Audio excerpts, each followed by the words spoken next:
मैंने अभी कृषि मंत्रियों की बैठक बुलाई, दिल्ली में कृषि मंत्री नहीं है। किसानों की फसलें खराब हो जाती है, फसल बीमा योजना ही नहीं है यहाँ लागू। देश में प्रधानमंत्री फसल बीमा योजना लागू है कई राज्यों में, अधिकांश राज्यों में, और 8 करोड़ से ज्यादा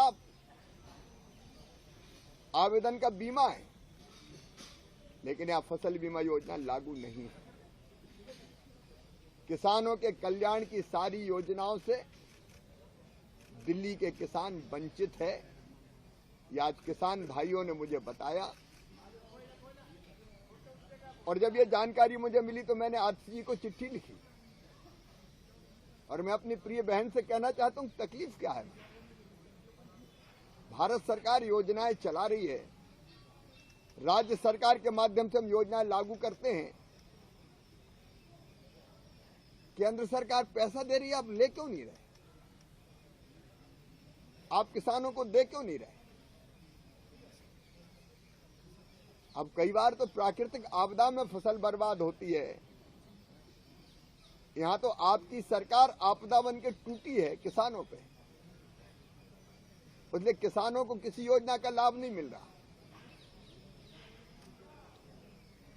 मैं फिर अपील करता हूं दिल्ली की सरकार से, राजनीतिक प्रतिस्पर्धा में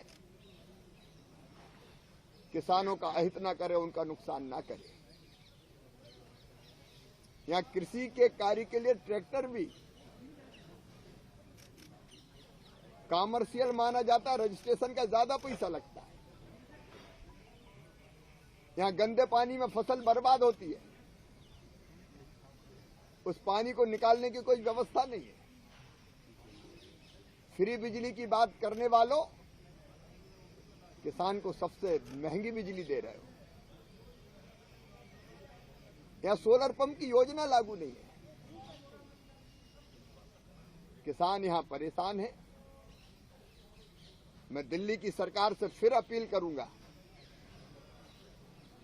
कि वो केंद्र सरकार की चाहे बीज ग्राम योजना हो, चाहे प्रधानमंत्री कृषि विकास योजना हो, चाहे बागवानी विकास मिशन की योजना हो, चाहे फसल बीमा योजना हो, एमएसपी पे खरीदी हो, और चाहे खाद और बीज सरकारी दुकानों से खरीदने की व्यवस्था हो, इन सारी योजनाओं को ठीक ढंग से लागू करने का कष्ट करें। आज दिल्ली के किसान भाइयों से व्यापक चर्चा हुई है। दिल्ली देहात की भी जो समस्या है, चाहे वो पानी भरने से नुकसान की हो, लाल डोरे की हो, उन समस्याओं के समाधान के लिए भी, क्योंकि मैं कृषि मंत्री हूं, कृषि और किसान कल्याण विभाग, तो किसानों के कल्याण के लिए चर्चा करके उनकी समस्याओं का समाधान करने का हम प्रयास करेंगे। लेकिन दिल्ली सरकार से मेरा आग्रह है कि इन सब योजनाओं को वो लागू करें। सर, एक सवाल